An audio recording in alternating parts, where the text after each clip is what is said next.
बिस्मिल्लाहिर्रहमानिर्रहीम। अस्सलाम वालेकुम नाज़रीन। प्रोग्राम गैस लॉन्च में आपका मेज़बान वक़ार अहमद ख़ान हाज़िर खिदमत है। नाज़रीन, गैस लॉन्च के इस प्लेटफॉर्म से हम अपने प्रोग्राम में जिन शख्सियात को मदऊ करते हैं, कोशिश हमारी ये होती है कि आपके सामने हम वो सक्सेस स्टोरी उनकी बयान कर सकें कि इसी मुल्क में रहते हुए उन्होंने किस तरह तरक्की की, और न सिर्फ ख़ुद तरक्की की बल्कि इस मुल्क की तामीर व तरक्की का भी वो हिस्सा बने हैं। ऐसी एक शख्सियत आज हमने ट्रैवल एंड टूर इंडस्ट्री से ली है। किसी तारुफ के मोहताज नहीं है और बहुत एक्टिव पर्सनालिटी हैं।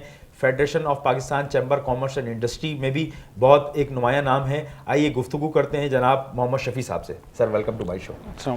सर, ट्रैवल एंड टूर की अगर हम बात करते हैं तो एक तो टूरिज़्म वो है जो मुल्क से बाहर है, जो हमारे लोग जाते हैं। एक वो टूरिज़्म है जो मुल्क के अंदर है। पहले हम बात करते हैं मुल्क से बाहर वाले टूरिज़्म की। कितना रुझान है, किस हद तक, अगर हम सिर्फ घूमने की हद तक लें, हॉलीडेज़ की हद तक लें, तो आप एक जर्नली क्या रुझान है हमारे यहाँ? क्या एक ख़ास एलीट क्लास है जो बाहर जाती है, या दूसरे लोग भी हैं जो अपनी हॉलीडेज़ कहीं ना कहीं जाके जो है वो गुजारते हैं? नहीं, माशाल्लाह जो हमारी पूरी गैदरिंग है पाकिस्तान की ले लें, सिर्फ कराची की नहीं, बहुत अच्छा रुझान है।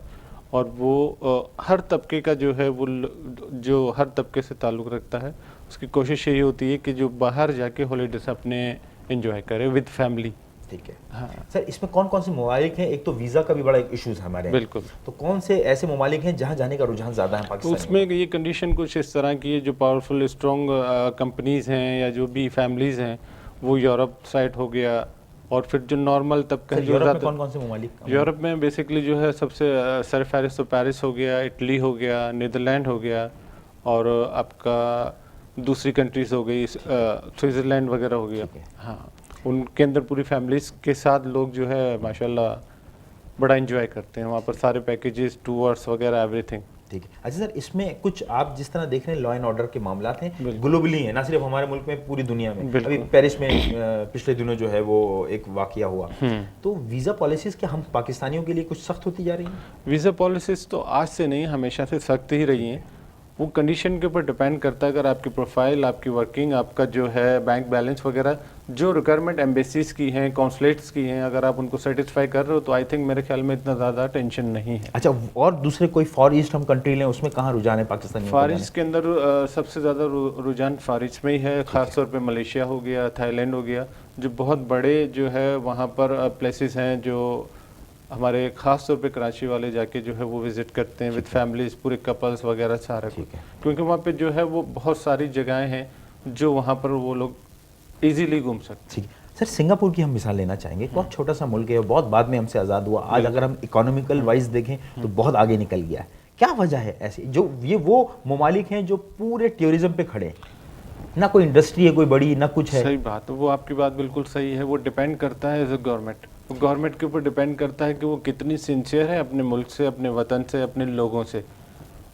उस जगह पे अगर सिंगापुर आज अगर हमसे आगे निकला है तो उसकी बेसिक कंडीशन है कि वहाँ की गवर्नमेंट, वहाँ का लॉ एंड ऑर्डर, वहाँ के जो है जस्टिस, जो वहाँ का कानून है वो, क्योंकि वहाँ आप जाएं, आप बिल्कुल अपने आप को सेफली वो करेंगे, बहुत सिक्योर समझते हैं। बहुत सिक्योर समझते हैं। वहाँ बिल्कुल छोटी सी कंट्री है, लेकिन इंतहाई बेहतरीन, खूबसूरत, बिल्कुल सारा कुछ वहाँ पे। सर, इसमें सिंगापुर की वीज़ा पॉलिसी पाकिस्तानियों के लिए बिल्कुल इजी। सिंगापुर की वीज़ा कोई इतना हार्ड नहीं है। आप जस्ट वहाँ से स्पॉन्सर मंगाएं या फिर जिस होटल में आप जा रहे हैं वहाँ की रिजर्वेशन मंगाएं, आपको इजीली वीज़ा मिल जाता है। अच्छा, अब हम सर आते हैं थोड़ा सा जो हमारा पाकिस्तान का टूरिज़्म है। बिल्कुल। क्या हम सही तरह इसको मैनेज नहीं कर सके, या हमने इसकी प्रमोशन सही तरह नहीं की? हम कहाँ खड़े हैं इस टूरिज़्म के हवाले से? हम बहुत पीछे खड़े हैं, क्योंकि जिस कंट्रीज़ के अंदर इस वक्त जो है टूर ऑपरेटर बैठे हुए, उस मुकाबले में हमारे मुल्क के अंदर जो है वो बहुत बहुत बेनिफिट्स हैं। बहुत सारी ऐसी जगहें हैं जहाँ पर गवर्नमेंट अगर सीरियसली इंटरेस्टिंग ले तो आई थिंक मेरे ख्याल से ये मुल्क बहुत तरक्की कर सकता है। सर, लॉ एंड ऑर्डर भी अगर आप देखें खुसूसन 2-3 सालों में ना सिर्फ कराची बल्कि पूरे पाकिस्तान में बेहतरी आई है। बिल्कुल। तो अब इस हवाले से अगर आप जिस तरह फरमा रहे हैं कि गवर्नमेंट ने, तो कोई बॉडी है कोई इस तरह की प्रमोशन के लिए गवर्नमेंट सतह पे? गवर्नमेंट सतह पे ये तो जो हमारे एसोसिएशन वाले हैं उनको जो है वो सोचना चाहिए, आगे चल के बात करनी चाहिए कि हमारे पास जो है सारे ज़राए मौजूद हैं सिर्फ सपोर्टिंग हैंड चाहिए ना, बिल्कुल। वो मिल जाए तो इंशाल्लाह मैं सोचता हूँ कि बहुत ट्रैवल एंड टूर के अंदर बहुत ही चेंजिंग आ सर सकती बिजनेस है। कैसा है ये, बिजनेस जो लोग आना चाह रहे हैं इसमें या बिल्कुल, जिनको बिल्कुल। शौक है इस बिजनेस में आने का, उनके लिए आप क्या कहेंगे? बहुत अच्छा बिजनेस है इसके अंदर, अल्हम्दुलिल्लाह वाइट कॉलर जॉब की बिल्कुल। बोलते हैं लोग, तकरीबन सबको पता है। बिल्कुल।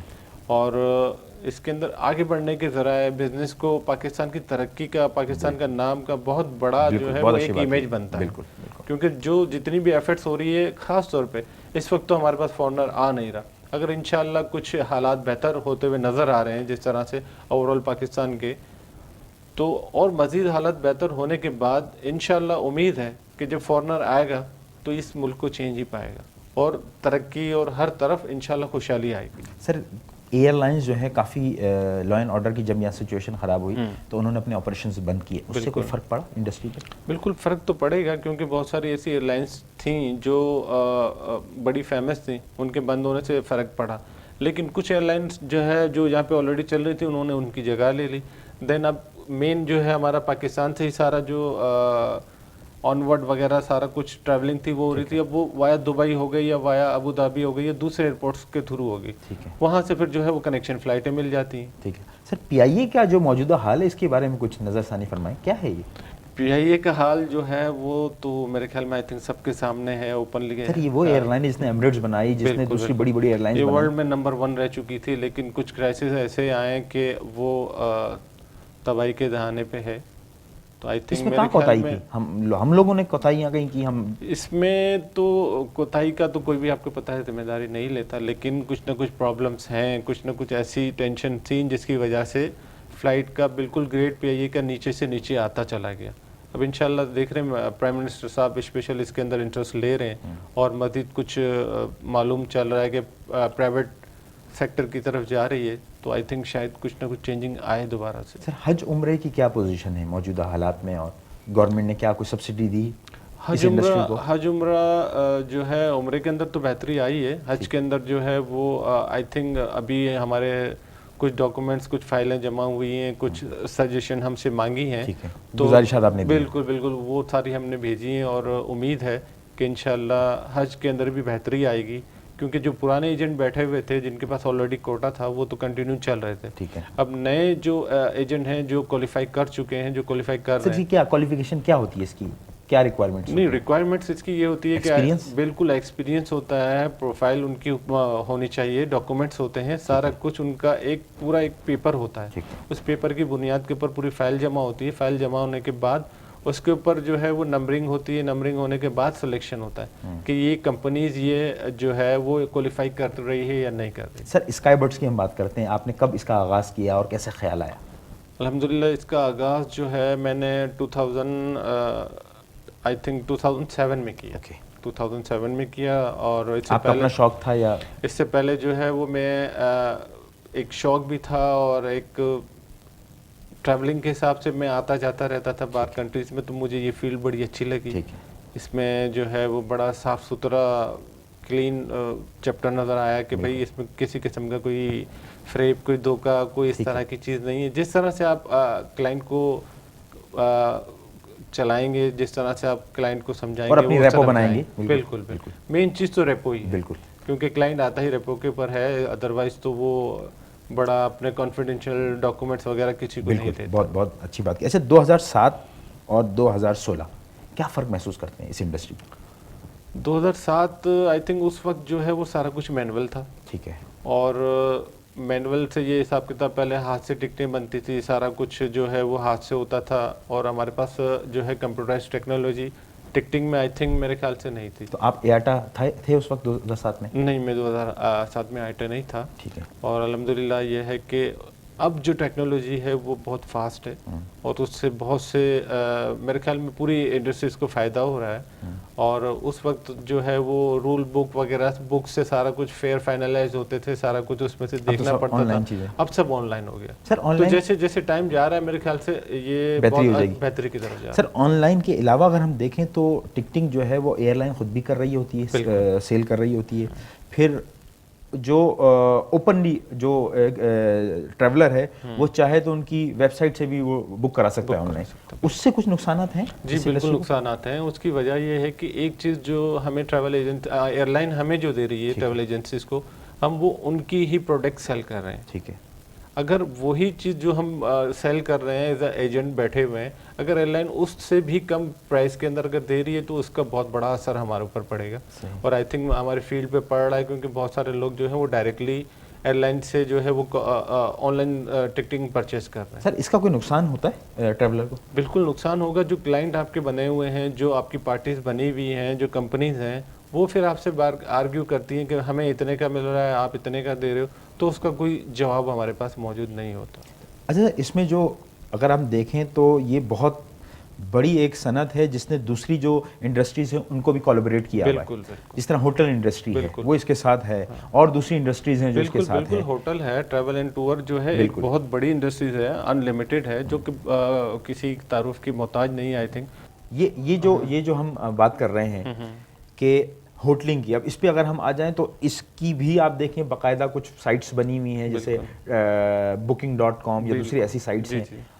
वहाँ अगर जाता है एक ट्रैवलर तो क्या वो आसानी से और कम रेट्स पे अवेल कर लेता है फैसिलिटीज? बिल्कुल कर सकता है। तो वो उसके लिए भी कोई कोड ऑफ कंडक्ट नहीं होना चाहिए? वो कोड ऑफ कंडक्ट तो जो है वो हमारी एसोसिएशन को सोचना चाहिए कि वो एक हर इदारे को लिमिटेड रखे। ठीक है। या फिर कुछ इस तरह की जो है वो पेनल्टीज लगाए या बाउंड करे कि जो भी होगा एक सिस्टम के थ्रू होगा। विदाउट सिस्टम कोई काम नहीं होगा। लेकिन सर एक ट्रैवल और टूर ऑपरेटर जब एक ट्रैवलर को भेजता है और एक ट्रैवलर जो खुद ऑनलाइन बुकिंग करा के टिकट की या होटल की जाता है, क्या दुश्वारी आती है उसको? ऑनलाइन के अंदर जो है वो बहुत सारी दुश्वारियां हैं जो आपको रूट्स आपको नहीं पता होते हैं। मिसाल के तौर पर अगर आप कोई भी चीज़ अपनी होटल बुक कराते हैं, टिकट बुक कराते हैं, आपने क्रेडिट कार्ड के थ्रू स्वाइप करा दिया, पेमेंट आपकी चली गई या जो भी हुआ आपने नंबर लिख दी, देन आपकी कोई चेंजिंग आती है, कोई प्रॉब्लम आती है, कोई ट्रैवलिंग में कुछ डेट चेंज करना है या कुछ भी होता है, आपका प्रोग्राम आप अपग्रेड करना है, आपका प्रोग्राम चेंज होता है, आपकी कॉन्फ्रेंस है या जो कुछ भी है, तो उसके लिए आपको बहुत ज़्यादा हेडल्स होती हैं, बहुत ज़्यादा टेंशन होती है। वो आप इतना जल्दी उसको कवर नहीं कर सकते। ठीक है। क्योंकि एक बार चार्ज होने के बाद क्रेडिट कार्ड फिर इतना आसान नहीं है कि आपकी हर चीज़ जो है जस्ट फ़ोन कॉल के ऊपर जो है वो आपको फैसिलिटीज मिल जाए। As a travel and tour operator आप समझते हैं कि जो मुसाफिर है उसको ये रिस्क लेना चाहिए? वो तो डिपेंड करता है मुसाफिर के ऊपर। अगर वो माशाल्लाह हमारे हिसाब से अगर वो क्वालिफाई है और समझा पढ़ा लिखा है, टैलेंटेड है, वो इन चीज़ों को फेस कर सकता है, तो आई थिंक वो कर सकता है। और अगर फैमिली के साथ है और बॉन्ड है, फिर तो प्रॉब्लम होती है। क्योंकि हमारे ख़ास तौर पे पाकिस्तानी जहन से, पाकिस्तानी हिसाब किताब से लोग जो है वो पहले से हर चीज़ की प्लानिंग नहीं की हुई होती कि फ़लाँ डेट को जाना है, यहाँ इतने दिन रुकना है, वहाँ इतने दिन रुकना है। क्योंकि दूसरे अमेरिकन, यूरोपियन है वो एक महीना पहले ही अपना पूरा प्रोग्राम, पूरा शेड्यूल बना लेते हैं कि हमारे इस दिन छुट्टी होनी है, इस दिन जाना है और ये करना है और वापस आना है, जॉब ज्वाइन करनी। तो भारत पाकिस्तानी बिल्कुल चेंज है। वो एट अ टाइम वाली कंडीशन है कि हमने कब निकलना है, कब सोना है, कब जाना है, कब ट्रैवलिंग करनी है, उनको पता नहीं होता। सही। तो फिर बहुत से इस तरह से होते हैं, वो वहाँ ट्रैवलिंग के बाद भी हमें फ़ोन करते रहते हैं कि फ़लाँ दिन चेंज कर दो, फ़लाँ दिन चेंज कर दो, यहाँ रहना है, वहाँ रहना है। इसमें आप लोग की बैक सपोर्ट 24 आवर्स होती है? 24 आवर्स बिल्कुल। क्योंकि एक तो टाइम डिफरेंस होता है किसी और कंट्री में, बिल्कुल। तो उस वजह से हमें 24 आवर्स जो है उनको सर्विस बिल्कुल देना पड़ता है। अच्छा, इसमें ये बताइएगा मुझे कि मैं जानना चाहूँगा आपसे कि 2007 में जब आपने आगाज़ किया तो 2007 से लेके अब 2016 तक जो आपका सफ़र था उसमें क्या परेशानियाँ आपने फेस की, आपकी कंपनी ने फेस की? बिल्कुल परेशानियाँ तो फेस करनी पड़ती हैं। जब आप स्टार्ट लेते हैं तो आपको कोई जानता नहीं है, आपकी मार्केटिंग नहीं होती, आपकी जो है वो एयरलाइंस में कॉन्टैक्ट्स नहीं होते। फिर सेकंड जो आपके ऊपर बैठे हुए हैं वो आपको इतना जल्दी आने नहीं देते। बिल्कुल। क्योंकि कंपटीशन एक कंपटीशन लगी हुई होती है। हर कोई ये चाहता है कि मैं ही ऊपर रहूं या मैं ही आगे रहूं या मैं लिस्ट में रहूं। तो परेशानियां तो बहुत आई हैं। कब तक आपने ज़्यादा फेस की हो? कौन सा 2 साल 3 साल? तकरीबन स्टार्टिंग के 3 इयर्स बहुत ज़्यादा वो थे। उसके अंदर एक अपनी जो है वो कंपनी को एस्टेबल करना और मार्केट में नाम बनाना, एक जो है चीज़ों को भी समझना, बिल्कुल चीज़ों को समझना और सारा कुछ। मेन चीज़ ये है एक अपना लेवल बनाना। बिल्कुल। हाँ, तो उसमें बड़ी टेंशन हुई, लेकिन स्ट्रीमलाइन होती चली गई। बिल्कुल। फिर रिलेशन बनते चले गए कंपनी से और आपस में ट्रैवल एजेंसी से, एसोसिएशनों से, तो अल्लाह का शुक्र है फिर टेंशन। आपका अपना सर ज़ाती कहाँ कहाँ रहा एक्सपीरियंस जाने का कंट्रीज़ में? मेरा काफ़ी रहा है फारिज में, Malaysia, Thailand, Singapore, Indonesia, Hong Kong और लंदन, यूरोप तकरीबन कंट्रीज़ हैं उनमें जाने का रहा है, तुर्की वगैरह, काफ़ी तो ट्रैवलिंग सर एज अ जो ट्रैवल एजेंट है, मेरे ख्याल में उसके लिए भी ट्रैवलिंग ज़रूरी होती होगी ताकि वो बता सके लोगों को। मुझे मेरा जहाँ तक ख्याल है इस चीज़ के ऊपर बहुत ज़्यादा गौर करना चाहिए। आपने बहुत अच्छा सवाल पूछा, क्योंकि अगर आप कोई चीज़ किसी क्लाइंट को या किसी को भी आप बताते हैं, जब तक आपको नाउ हाउ नहीं होगी तो आप किस तरह से ब्रीफ करोगे सामने वाले को। तो जो एक्सपीरियंस, उसकी तस्वीर ही नहीं खींच सकेंगे बिल्कुल आप जो है, जो आपको एक्सपीरियंस होगा, अगर कोई आपके पास क्लाइंट या दोस्त या रिश्तेदार आता है कि मुझे फलां कंट्री में जाना है, अब फलां कंट्री में आप होकर ही नहीं आए तो आप उसको किस तरह से ब्रीफ करोगे। जैसे हम जिन कंट्रियों में आए, 20-25 कंट्रीज हैं अल्हम्दुलिल्लाह जो ट्रैवल की हैं, तो वहाँ कहाँ उतरना है, कहाँ से ट्रेन पकड़नी है, कहाँ से बस पकड़नी है, कहाँ से गाड़ी मिलती है, होटल का डिस्टेंस क्या है, वहाँ पे प्लेस कौन कौन से अच्छे हैं, फैमिली प्लेस कौन कौन से हैं, वो सारा इंसान ट्रैवल करके आ जाता है।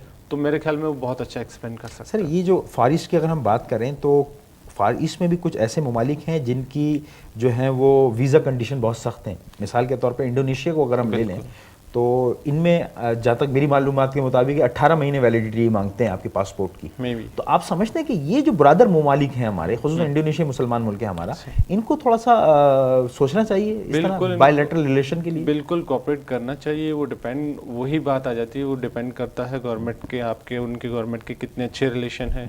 उन रिलेशन की बेसिस के ऊपर जो हमारे मिनिस्टर्स हैं वो उनको कितना कह सकते हैं कि बिल्कुल कन्विंस कर सकते हैं कि हमारे जो फॉरेनर, हमारे जो विजिटर, जो फैमिली विजिटर, टूरिस्ट जाते हैं, उनके साथ जो है वीज़ा में एटलीस्ट जो है वो थोड़ी सी नरमी रखें। सर हांगकांग के साथ कैसे है पाकिस्तान के ताल्लुकात, और वहाँ का टूरिज्म अगर हम मैच करें यहाँ से जो हमारे लोग जाते हैं, उनको आसानियाँ हैं? बिल्कुल, हांगकांग का जो है वो टूरिज्म भी बहुत अच्छा है। इसके लिए भी स्पॉन्सर की ज़रूरत होती है वहाँ से? स्पॉन्सर मस्ट नहीं है। अच्छा। आप जो है वो वहाँ पर होटल के थ्रू भी अपना जो है एवरीथिंग बुकिंग वगैरह दिखा के उस पर वीज़ा ले सकते हैं। ठीक है नाज़रीन, बड़ी खूबसूरत पूरी दुनिया की गुफ्तगू चल रही है जनाब मोहम्मद शफी साहब से, जो कि चीफ एग्जीक्यूटिव ऑफिसर हैं sky birds travel and tours के। यहाँ वक्त हुआ एक छोटे से ब्रेक का, ब्रेक के बाद दोबारा हाजिर होते हैं।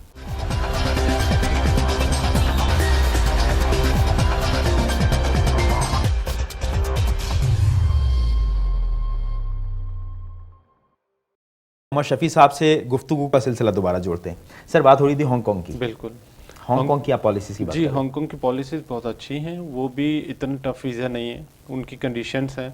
आप अगर बिजनेसमैन है तो अपने डॉक्यूमेंट्स दें, ठीक है, और अगर आप घूमने फिरने जाना चाह रहे हैं, प्लेजर ट्रिप होता है या हनीमून ट्रिप होता है या विजिट होता है, तो आप होटल बुकिंग के थ्रू भी वीज़ा क्वालिफाई कर सकते हैं। सर एक चीज़ मैंने देखी कि जब हम यहाँ से जाते हैं घूमने के लिए, हॉलीडेज़ के लिए जाते हैं, अगर अच्छी कंसल्टेंसी हमारे पास हो तो कुछ ममालिक ऐसे, जिस तरह मैं एक मिसाल दूंगा आपको मलेशिया और सिंगापुर की, बिल्कुल, कि बहुत करीब करीब। अच्छा, अब फिर सिंगापुर को आप कनेक्ट करें इंडोनेशिया से, बहुत करीब मुल्क हैं। हम अगर थोड़ा पैसा लगा के जा रहे हैं तो मजीद थोड़ी सी रकम अगर हम मजीद खर्च कर लें तो एक दो ममालिक और करीब के हम विजिट कर सकते हैं। बिल्कुल। ये लैक ऑफ कंसल्टेंसी होती है कुछ हमारे ट्रैवल एडवाइजर्स की तरफ से? बिल्कुल होती है। वो मैं आपकी पहले वाली बात कहूँगा कि जो ट्रैवल एजेंसी वाला जो खुद प्रॉपर जाके विजिट करके आया होता है, उसके लिए समझाना ईजी होता है। जैसे मैंने खुद विजिट किया था, मैं जो है डायरेक्टली हांगकांग गया था, कराची, बैंकॉक, हांगकांग। हांगकांग से फिर मैं आया था बैंकॉक। इसके बाद वहाँ पर दूसरी एयरलाइंस चलती हैं जो डोमेस्टिक टिकट या इंटरनेशनल टिकट्स कंट्री की होती है, जो बहुत सस्ती हैं। जी बिल्कुल, बहुत सस्ती होती हैं। जो एक टिकट यहाँ से हमने परचेज़ किया, फिर उसकी सारी कैलकुलेशन बनाई, कैलकुलेशन बनाने के बाद हम क्लाइंट को इजीली मुतमईन कर सकते हैं। यानी आप एक ट्रैवल के अंदर 4-5 कंट्री ईजी आप ट्रैवल कर सकते हो। Hong Kong, Bangkok, Malaysia, Singapore, Indonesia, आप इस कंट्रीज़ को कवर कर सकते हो। क्योंकि ऑलरेडी मैं खुद भी ट्रैवल करके आया हूँ, मुझे कोई टेंशन, कोई परेशानी नहीं हुई। Everything is possible. Okay sir, Hong Kong और जो दूसरी जगहें हैं, ज़बान का कोई इशू यहाँ? बिल्कुल, ज़बान का तो हर जगह इशू है, बैंकॉक में भी, मलेशिया में भी। मैंने देखा थाई भी लोग अभी तक इंग्लिश नहीं सीख सके, बड़ा मुश्किल है वहाँ तो कैब्स हैं, जो टैक्सी ड्राइवर हैं, उनको भी इंग्लिश नहीं आती। लेकिन अब इस हिसाब से अगर आप देखें तो जो मेन सिटीज़ हैं उनके अंदर बैंकॉक हो गया, कोलालमपुर हो गया और आपका हांगकांग की मेन सिटी हो गई, वहाँ पे कुछ लोग हैं जो माशाल्लाह इंग्लिश बोल लेते हैं। ठीक है। अदर सिटी आप इनसाइड जाएंगे तो वहाँ पे बड़ी तकलीफ होती है। तो सर क्या इसके लिए फिर आपकी कोई गाइड होती है वहाँ पे आप लोग? उसके लिए बिल्कुल गाइड होती है। उसके लिए गाइड अगर आप ये उसको स्पेशल हायर करना पड़ता है। उसके अलग चार्जेस उसके अलग चार्जेस होते हैं, एवरीथिंग। ठीक है, उसमें कोई प्रॉब्लम नहीं होता, वो आपको सारा गाइड्स करेगा, आपको टूर्स कराएगा, आपके साथ रहेगा वो। ठीक है, आपको रिसीव करेगा? बिल्कुल आपको रिसीव करेगा, होटल पे छोड़ेगा, इसके बाद आपके जो जो टूर्स होंगे, जो प्रोग्राम्स होंगे, उस हिसाब से आपके साथ रहेगा। अच्छा, एक आदमी जो यूरोप जाना चाह रहा है और वो एक जेन्युइन ट्रैवलर है और वो घूमना चाह रहा है, क्या उसकी जो ट्रैवलिंग हिस्ट्री है वो करती है, वेरी करती है? बिल्कुल करती है। अगर आप कोई बड़े मुल्क का वीज़ा ले रहे हैं तो बिल्कुल करती है, क्योंकि वो अगर एज अ बिजनेसमैन अगर ले रहा है तो उसका पासपोर्ट बता देता है कि वो बिजनेसमैन है या नहीं है। मिसाल के तौर पे एक कोरे पासपोर्ट वाला तो अपने आप को बिजनेसमैन बोलेगा तो वो नज़र ही नहीं आता। सेकंड, उसके डॉक्यूमेंट्स, मेन चीज़ वही बार बार जो है घूम के डॉक्यूमेंट्स पे आ जाती है, बैंक स्टेटमेंट, उसकी कंपनी रजिस्ट्रेशन, एवरीथिंग, जितने भी डॉक्यूमेंट्स होते हैं, अगर वो स्ट्रॉन्ग है तो आई थिंक वीज़ा क्वालिफाई कर सकता है। सर कौन सा वीज़ा है जो आप समझते हैं कि दुश्वारी है पाकिस्तानियों के लिए? पाकिस्तानियों के लिए तो इस वक्त काफ़ी जो वीज़े हैं, शेंजन हो गया, अमेरिका हो गया, कनाडा हो गया, ऑस्ट्रेलिया हो गया, उनमें काफ़ी दुश्वारियाँ हैं लीगल लोगों के लिए, क्योंकि कुछ लोग ऐसे हैं जो जाके स्लिप होना चाहते हैं या वापस नहीं मुल्क का नाम भी बदनाम करते हैं। बिल्कुल, वो मुल्क का नाम बदनाम कर रहे हैं जो जेन्युइनली जो ट्रैवलर है। ट्रैवल जो इंडस्ट्री है या ट्रैवल एंड टूर ऑपरेटर, उसकी कहाँ तक जिम्मेदारी होती है? उसकी जिम्मेदारी तो नहीं होती, उसका काम तो एक डॉक्यूमेंट्स रेडी करना है, फाइल रेडी करना है, जस्ट अप्लाई टू कॉन्सुलेट। बिल्कुल, वीज़ा तो वही दे रहे हैं। देन कॉन्सुलेट की जिम्मेदारी है कि वो किसको वीज़ा दे रहा है, नहीं दे रहा, वो तो किसी के भी चेहरे पे नहीं लिखा हुआ होता कि वो रुकेगा या नहीं रुकेगा। बिल्कुल। अच्छा सर, इसमें अब मैंने देखा है कि वो सेल्फ अपीयरेंस बहुत कम रह गई है, अब तो ड्रॉ बॉक्स चल गए हैं या दूसरी चीज़ें चल गई, इससे आप लोग को आसानी हो गई? नहीं, आसानी तो हमें दोनों कंडीशन में थी, क्योंकि मेरे ख्याल से जो अपीयरेंस है वो ज़्यादा इजीली है, क्योंकि बंदे का जो अपीयरेंस होती है वो इंटरव्यू देने जाता है तो उसको क्लियर जो है वो हर चीज़ हो जाती है। कौन कौन से ममालिक अब ले रहे हैं, इंटरव्यू लेते हैं? अभी भी काफ़ी जो है यूरोप के अंदर आप चले जाएँ, कराची के अंदर स्पेशली जर्मनी है, इटली है और एक दो कंट्रीज़ हैं जो इंटरव्यू ले रही हैं, बाकी इस्लामाबाद में है। फर्स्ट टाइम के लिए बहुत सारी कंट्रीज़ हैं जो अपीयरेंस मस्ट है। ठीक है। अच्छा, इसमें सर टर्की की क्या पोजीशन है? हमारे बड़े अच्छे बरादराना ताल्लुकात हैं माशाल्लाह, बहुत अच्छे हमारे ताल्लुकात हैं और अल्लाह पाक इंशाल्लाह करम रखे, हमारे कंटिन्यू रहे और बहुत अच्छे वीज़ा पॉलिसीज भी बहुत अच्छी हैं। कुछ नरमी आई है? बिल्कुल नरमी, आई थिंक मेरे ख्याल से टर्की के अंदर शुरू से ही नरमी रही है। सर वहाँ क्या है, वहाँ मतलब एक घूमने वाले के लिए क्या चीज़ें हैं? मेरे ख्याल से जो मैं अपने ज़ाती तौर पे कहूँगा कि मैंने पूरा यूरोप वगैरह काफ़ी कंट्रीज, लंदन वगैरह देखा, लेकिन Turkey is the best. Very good, मुझे बहुत अच्छा लगा। एक तो सबसे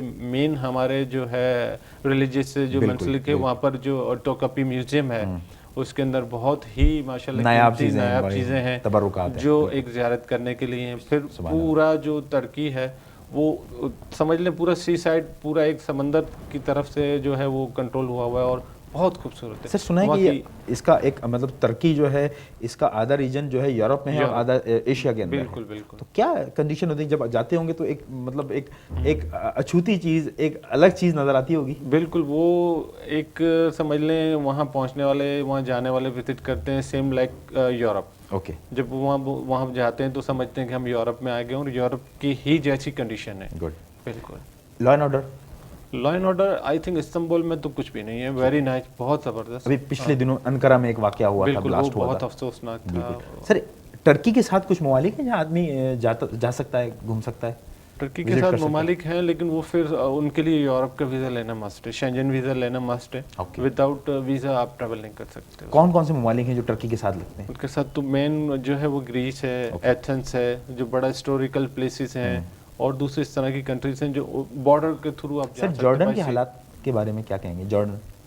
जॉर्डन के हालात भी इस वक्त थोड़ा सा तकलीफ मिडिल ईस्ट की वजह से। बिल्कुल बिल्कुल। तो इस साइड वाली जो है मिडिल ईस्ट वाली साइड हमारी तो बिल्कुल ही टेंशन में है। एक वक्त था लोग जाते थे, ज़ियारत बहुत होती थी वहाँ पे।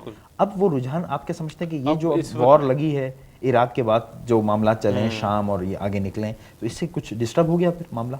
नहीं, कुछ नहीं, बहुत ज़्यादा डिस्टर्ब हुआ है और आई थिंक जहाँ तक मेरी नॉलेज है तो बहुत ज़्यादा बैंड हुआ है इस तरफ से। Okay. हाँ, लोगों ने कुछ खौफ के मारे, कुछ डर के मारे ट्रैवलिंग इस साइड पे अपनी पोस्टपोन कर दी, जाना छोड़ दिया। सर सऊदी अरब का रुझान तो कभी ख़त्म नहीं हो वो सकता तो ना? Life time. और इसमें अगर हम देखें तो 50% तो गवर्नमेंट स्कीम कवर कर लेती है, जो हज हमारा है बिल्कुल। उसका कोटा। अब जो 50% बचता है इसमें क्या, क्योंकि ये एक बड़ा मेन सीज़न है आपका, ओकेजन है ट्रेवल्स के लिए, बिजनेस करने का, तो अब ये जो 50% होता है इसकी आप समझते हैं कि मुनसिफाना तकसीम हो रही है?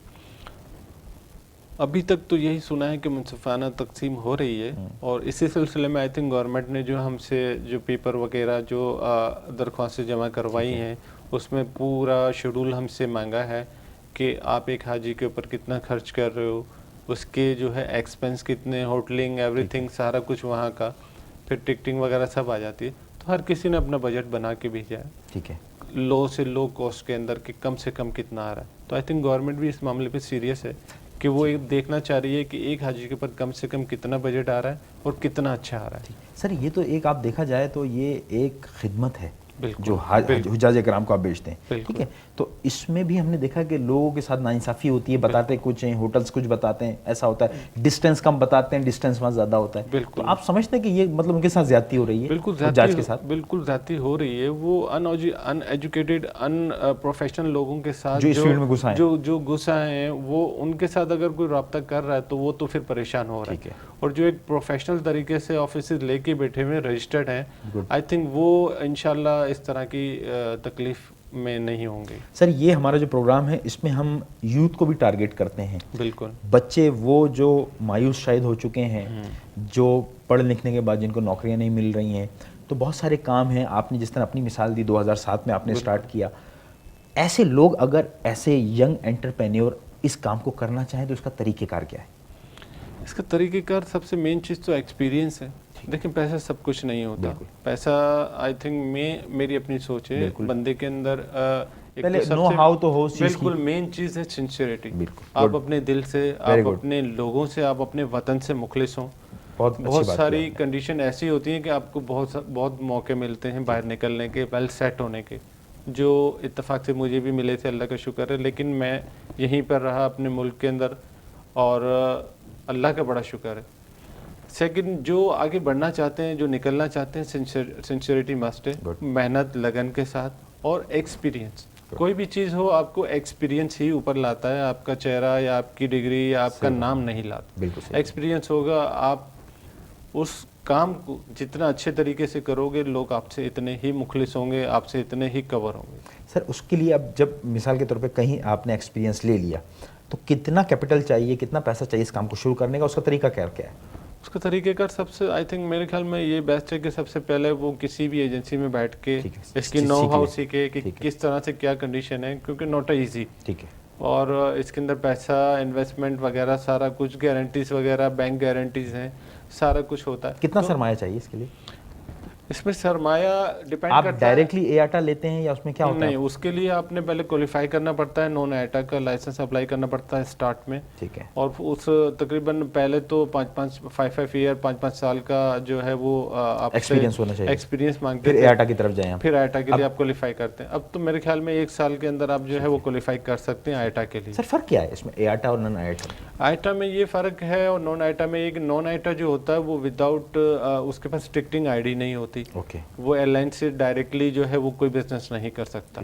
और एआटा जो है वो एक लाइसेंस होल्डर हो जाता है, उसको डीटीएस यानी ट्रैवल एसोसिएशन का लाइसेंस होने के बाद फिर एक एआटा का लाइसेंस मिलता है। ठीक है। इस मीन्स के वो अब वो टिकटिंग उसके पास अपने हैंड में आ जाती है, वो जितना भी जो है टिकटिंग करना चाहे वो कर सकता है। ठीक है। तो इसमें जो है वो आपने जैसे फरमाया कि पहले 4-5 साल था, अब 1 साल हो गया है। जी। तो 1 साल में क्या इनकी कोई टारगेट्स होते हैं या कोई रेपो बनानी होती है ऑर्गेनाइजेशन की? नहीं, एआटा के लिए कोई टारगेट्स, कोई रेपो नहीं होते। वो कंडीशन होती है कि 1 साल आप वर्किंग करें, आप इस फील्ड को समझें, 1 साल के बाद फिर वो एआटा की तरफ जाते हैं। ठीक है। तो इसमें सर आप क्या समझते हैं, आसानियाँ हैं एआटा आपका जो सिलसिला है? बिल्कुल, एआटा आसानियाँ हैं। अगर आप जो है वो जेन्युइनली बिजनेस करना चाह रहे हैं तो ये आगे बढ़ने की समझ लें एक सीढ़ी है। ठीक है। बिल्कुल। तो इसमें आपने जिस तरह 2007 की मिसाल दी थी तो उसमें 2-3 साल लगे आपको। जी। तो आज अगर कोई इंसान, अगर कोई ऐसा बच्चा जो सरमाया लगा के स्टार्ट करे इस काम को, तो कितना टाइम लगता है सरवाइव करने में?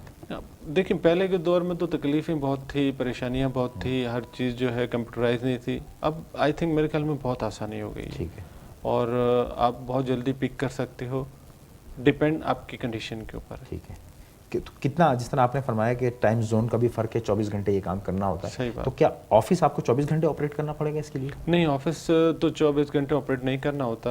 ऑफिस की जो टाइमिंग है वही होती है। इसके बाद जो है आप घर पे बैठे हुए, लैपटॉप है आपके पास, मोबाइल्स हैं, तो उससे जो है वो आप ऑपरेट कर सकते हैं। कनेक्शंस आपके हैं लोगों के साथ? बिल्कुल, वो कनेक्शन है। और आई थिंक डेली तो मेरे ख्याल में नहीं आप डिस्टर्ब रहते हैं। जब फ्लाइट्स होती हैं, पैसेंजर जा रहे होते हैं, आ रहे होते हैं, जब ही आपको कुछ प्रॉब्लम हो तो कॉल्स आते हैं, अदरवाइज नहीं। सर जो हमारे पास लोकल ट्रैवलिंग है एक शहर से दूसरे शहर, इसकी क्या पोजीशन है इस वक्त? हम बाय एयर क्या रेशो आप निकालेंगे? ट्रेन का हाल आपके पास है, लेकिन अभी कुछ बेहतरी आई है, बिजनेस ट्रेन से इन्होंने चलाई है। बिजनेस ट्रेन से आई है, लेकिन जो बाई एयर जाने वाले हैं आई थिंक वो बाई एयर को ही प्रेफर करेंगे, क्योंकि टाइमिंग की, बिल्कुल टाइम इज मनी, और टाइम को वो सबसे पहले सेव करेंगे। और बाई एयर की पोजीशन इस वक्त डोमेस्टिक लेवल पे भी अच्छी है। हाँ, कुछ एयरलाइंस हैं जो प्राइवेट चल रही हैं। सर एक इंडस एयरलाइन आई थी, वो ऑपरेट जी बिल्कुल, इंडस एयरलाइन ऑपरेट हुई थी। मेरे ख्याल में कुछ उनके प्रॉब्लम्स हैं, वो टेम्परेरी आई थिंक उसके ऊपर पाबंदी लगी हुई है, वो दोबारा मेरे ख्याल से शायद ऑपरेट हो जाए। अब ये जो हमारे पास पीआईए का एक इशू आया था, इसमें आप लोगों को तो बहुत फेस करना पड़ा होगा, जो टिकटिंग आपने बहुत ज़्यादा फेस करना पड़ा था, बहुत ही टेंशन थे, क्योंकि हमारे जो पैसेंजर्स और अदर कंट्रीज में बैठे हुए थे, डोमेस्टिक तो समझ में आते हैं, वो यही हैं अपनी होम कंट्री में, ठीक है, लेकिन अदर कंट्रीज में जो थे, किसी की उनके वीज़ाज़ के मसले, ओवर स्टे हो रहे हैं, टिकटें कैंसिल हो रही है, फ्लाइटें कैंसिल हो रही हैं, तो उनकी किसी की इमरजेंसी है। हैंडल किस तरह आपने किया इसको? फिर वो बड़ा ही पेचीदा मसला था, वो फिर हमने अदर एयरलाइन के ऊपर कन्वर्ट किया उनको। ठीक है, जो जिस तरह से आ सकता था उसको कोई और एयरलाइन दे के उससे हमने, तो वो रिफंड हुए पैसे जो पीआई ने इनसे ली थी? बिल्कुल, वो रिफंड के लिए हमने डाले हुए हैं, इंशाल्लाह उम्मीद है कि वो हमें मिल जाएंगे। तो उसमें तो फिर आपको मतलब अगर किसी ने आना है और किसी का 2 दिन बाद वीज़ा ख़त्म हो रहा है, तो उसको तो फिर महंगे पड़े होंगे। बिल्कुल, वो सारी चीज़ें हमने फेस की है, क्योंकि क्लाइंट तो हमें ये कहता है कि हमने आपसे 6 महीने पहले, साल पहले, 2 दिन पहले एक टिकट परचेज कर लिया था, उसका अमाउंट ये था। ठीक है, अब हम आ रहे हैं तो हमारी हेडेक नहीं, एयरलाइन बंद हुई तो हमें तो आप बुलाओ, क्योंकि हम हमारे आपके गुड रिलेशन है, और इसको आप कंटिन्यू करना चाह रहे हो, तो अगर पैसे ज़्यादा लगते हैं आप कोई और एयरलाइन लो और हमें बुलाओ। सही बात।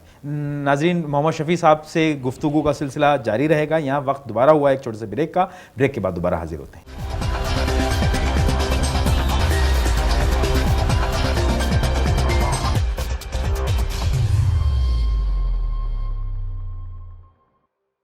वेलकम बैक नाज़रीन, मोहम्मद शफ़ी साहब से गुफ्तगू का सिलसिला दोबारा जोड़ते हैं।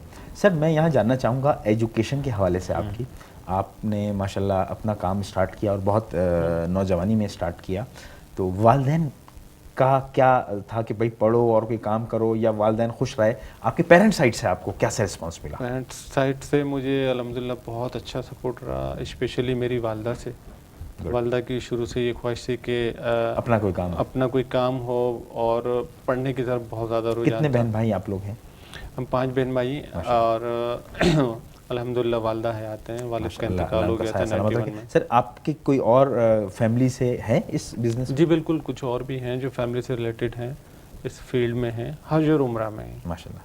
तो उसमें आपको फिर कोऑर्डिनेशन रहती होगी, साथ मिलके करते होंगे या अलग करते हैं? नहीं, अलग करते हैं, वो अपना सेपरेट कर रहे हैं, मैं अपने सेपरेट कर रहा हूँ। सर, क्योंकि वालिदैन का कितना अमल दखल है एक कामयाब ज़िंदगी में? एक सवाल मेरे ख्याल से कितना अमल दखल ये पूछना तो मुनासिब नहीं है, बल्कि मेरे ख्याल से वालिदैन का ही अमल दखल है। सारा डिपेंडेंट ही वालिदैन के ऊपर होता है कि वो अपने बच्चे के लिए क्या कुछ नहीं करते। सही।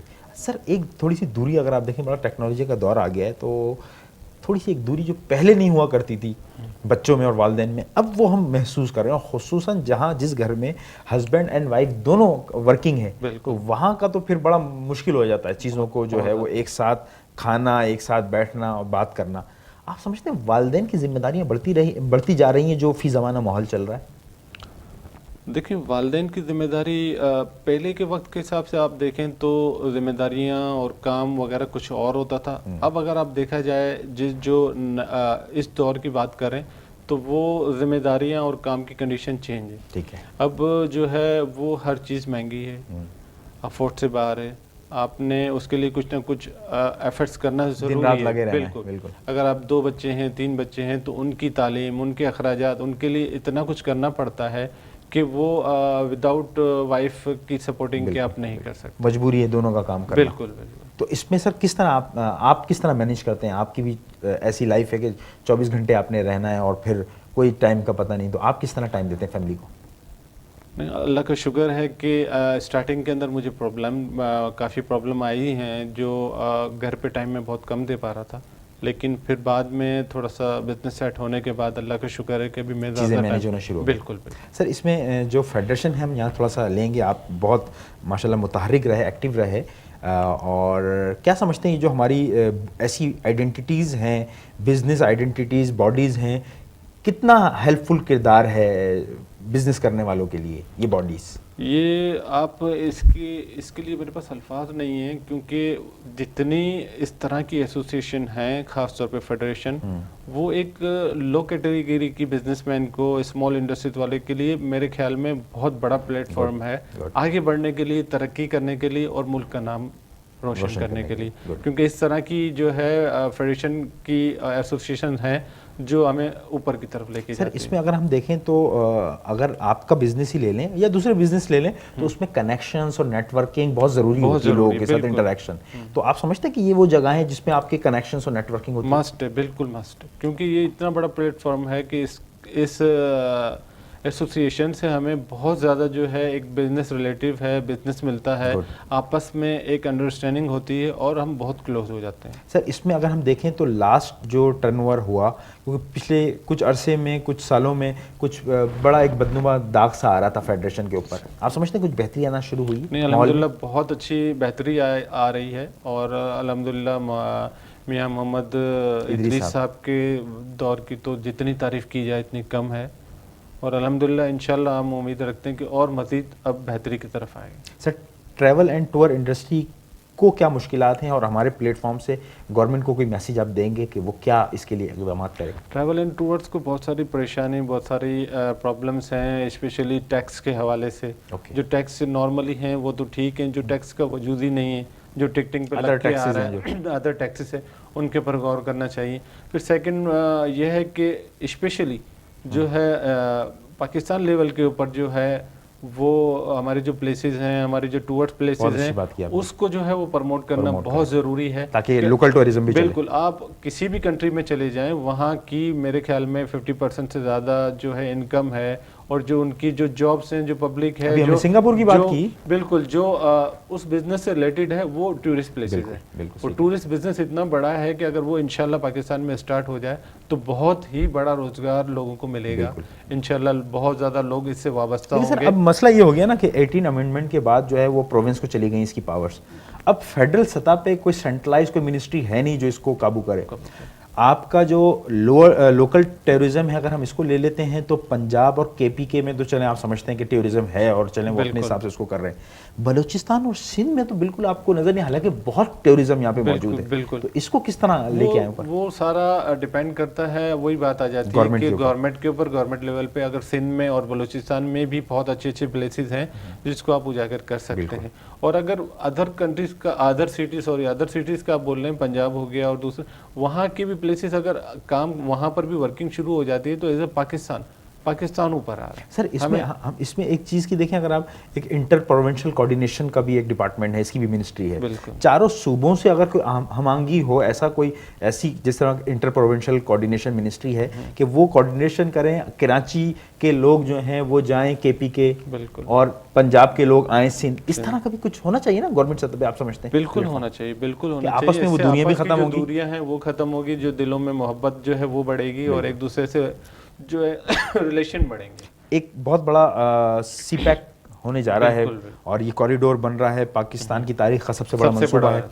क्या समझते हैं गवर्नमेंट ने कोई तैयारी की हुई है? और फिर वही हम आ जाएंगे इसमें होटलिंग इंडस्ट्री, टूरिज्म, सारी चीज़ें इसके अंदर कनेक्शंस बनते हैं उसके। नहीं, बिल्कुल इंशाल्लाह, जहाँ तक मेरी सोच है कि गवर्नमेंट ने बिल्कुल ऑलरेडी की हुई होगी। उनकी सोच है कि इतना बड़ा प्रोग्राम हो रहा है, इतना बड़ा जो है, इतनी बड़ी इन्वेस्ट लग रही है, तो आई थिंक आगे के हवाले से गवर्नमेंट ने सारी प्लानिंग की हुई होगी और उनके जहन में ये चीज़ें सारी होंगी टूर्स के हिसाब से और सारी मैनेजमेंट के हिसाब से इंशाल्लाह। सर उसमें अगर हम देखें तो हमारे पास जो लोग हैं और इसमें जो जाना चाहते हैं कहीं, मिसाल के तौर पे एक चाइना का बड़ा रुझान चला हमारे यहाँ लोगों का जाने का, तो ये क्या इतने मुश्किल टूर्स होते हैं जिनके लाखों रुपए चाहिए? क्या है आम आदमी को आप क्या तासुर देंगे जो जाना चाहता है? जाना देखिए डिफरेंट है पाकिस्तान से जो है वो बाई रोड भी चाइना का रास्ता है। अच्छा, जो जाना चाहते हैं वो बाई रोड भी बिल्कुल सेफ है, कोई टेंशन नहीं है।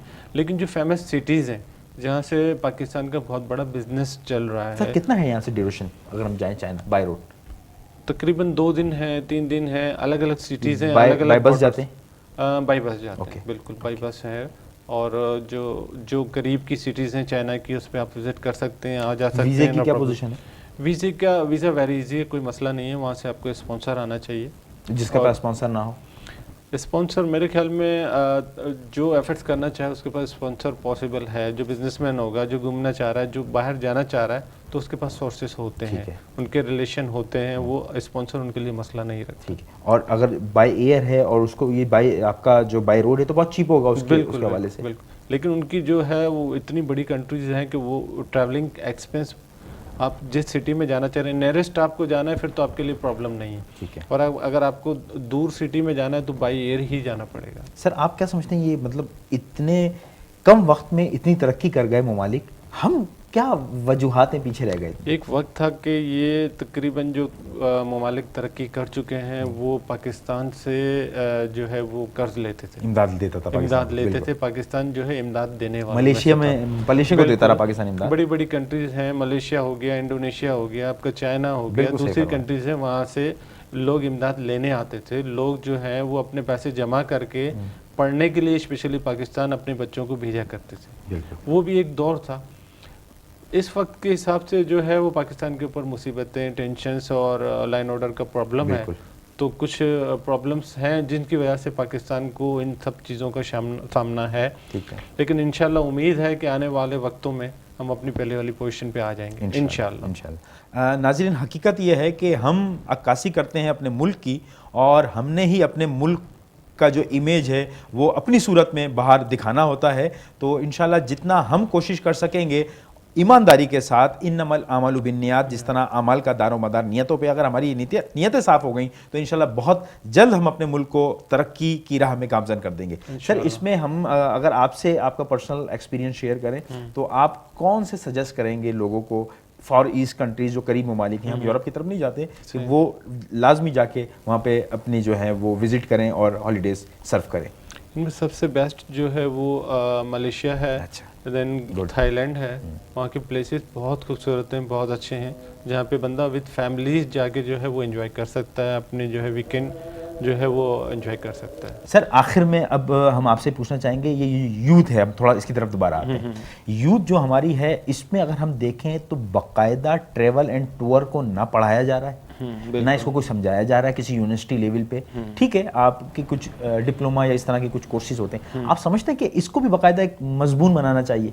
बिल्कुल मजमून बनाना चाहिए, और ये जो है हर एजेंसी पे, हर ट्रैवल एजेंसी पे जो है एक कानून बना देना चाहिए, एक लॉगो होना चाहिए कि जो भी आपका स्टाफ बैठा हुआ है, जो भी आपका जिस भी फील्ड में बैठा हुआ है, टिकटिंग में, टूर्स पे, होटलिंग में, उसको एक्सपीरियंस होना बहुत ज़रूरी है। उसको एक्सपीरियंस होगा तो वो अच्छी तरह से क्लाइंट को गाइड कर सकेगा। ठीक है सर, इसमें जो है वो अगर हम बाकायदा प्राइवेट यूनिवर्सिटी की बात कर लें तो वो करा सकती हैं, इसमें बहुत सारे कोर्सेज हैं जो हो सकते हैं। बिल्कुल हो सकते हैं, और कुछ ऐसे प्राइवेट सेक्टर हैं जो स्पेशल जो है वो कोर्सेज करवाते हैं। सर इसमें हमने देखा है कुछ बिजनेस की हालत ऐसी भी हो जाती है कि माइनस में हमें टिकटिंग बनानी पड़ती है, तो वो तो फिजिबल नहीं होता होगा, क्या मजबूरी है? वो मजबूरी यही होती है कि वो बेचारे इतने ही ज़्यादा टेंशन में, परेशानियों में होते हैं कि उनको अपनी फोर्टनाइटली जो है एयरलाइंस को पेमेंट करनी होती है। ठीक है। और पेमेंट की शॉर्टेज की वजह से वो माइनस में भी टिकट्स आपको बना देते हैं। सर आप लोगों को कुछ मुराद मिलती हैं, कुछ एफओसीज मिलते हैं? बिल्कुल, हमें एफओसीज मिलती हैं, मुराद मिलती हैं, और टूर्स मिलते हैं। ये सारी फैसिलिटीज एयरलाइन की तरफ से मिलती हैं। सर आखिर में जी हमारी सेल के ऊपर डिपेंड करता है। अगर हमारी अच्छी सेल होगी तो हमें अच्छे प्रमोशन मिलता है। उसमें क्या होते हैं आपके अमूमन, क्या कोई कोटा क्या होता है आपका, उसमें टारगेट्स क्या होते हैं? उसमें टारगेट्स अलग अलग होते हैं, जिस एयरलाइन का जितना बड़ा टारगेट होगा वो अचीव किया तो आपको बेनिफिट्स मिलेंगे। बिल्कुल। आपने चीफ कि अचीव की कुछ नहीं, टारगेट? अभी तक तो इंशाल्लाह नहीं, इंशाल्लाह उम्मीद है आगे हम करें। सर आखिर में मैं चाहूँगा कि हमारी नौजवान जो हैं बच्चे जो खुसूसन इस प्रोग्राम को दिलचस्पी के साथ देख रहे हैं उनको कोई पैगाम दें आप। बिल्कुल, मैं जो है नौजवान नस्ल को ये पैगाम देना चाहूँगा कि बहुत अच्छा प्लेटफॉर्म है, बहुत अच्छी जो है ये एक मैनेजमेंट है, इसमें आएँ और इंशाल्लाह आपको तरक्की मिलेगी, पाकिस्तान का नाम रोशन होगा, प्लस आपका एक वक़ार बनेगा और इसके अंदर इतनी टेंशन, इतनी हेजिटेशन, इतनी परेशानियां नहीं हैं। बड़ा इजीली इंशाल्लाह आप इसको क्वालिफाई करेंगे। बहुत अच्छा प्लेटफॉर्म है, ट्रैवल एंड टूर, बिज़नेस के हवाले से और अपने मुल्क के नाम के हवाले से। नाज़रीन, यहाँ पे हमारे प्रोग्राम का वक्त ख़त्म हो जाता है। बहुत खूबसूरत गुफ्तगू हमने की मोहम्मद शफ़ी साहब से, जो कि चीफ़ एग्जीक्यूटिव हैं sky bird travel and tours के। सर शुक्रगुज़ार हैं, आपने अपने कीमती वक्त में से हमें टाइम दिया और बहुत खूबसूरत बातें हमसे की। नाज़रीन, नेक्स्ट प्रोग्राम में किसी और सक्सेस स्टोरी के साथ, एक शख्सियत के साथ, सक्सेस शख्स के साथ आपकी दोबारा मुलाकात कराएंगे और इसी तरह इंशाल्लाह खूबसूरत बातें आपसे करेंगे। जब तक के लिए अपने मेज़बान वक़ार अहमद ख़ान को इजाज़त दीजिए। अल्लाह निगहबान। पाकिस्तान ज़िंदाबाद।